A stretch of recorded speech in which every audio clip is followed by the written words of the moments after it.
Hey guys, my name is Elijah, and in this tutorial I will show you how to import JSON into Trello. So first go right here to Power Apps and click on them. Click on Add Power Apps.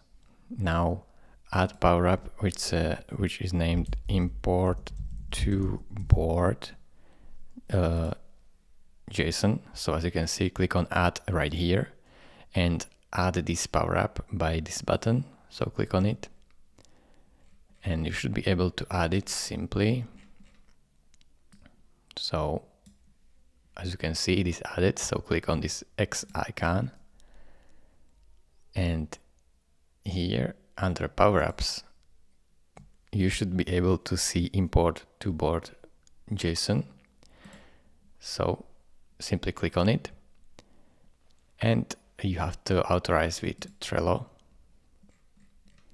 So go all the way down and press Allow. And once you've done that, you should be able to see it right here.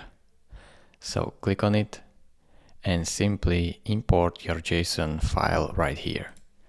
So drag and drop it here and press on Import to Board.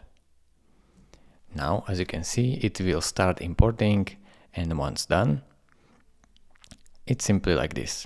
Thank you for watching. If this video was helpful to you, consider subscribing and liking this video, and I will see you in the next tutorial.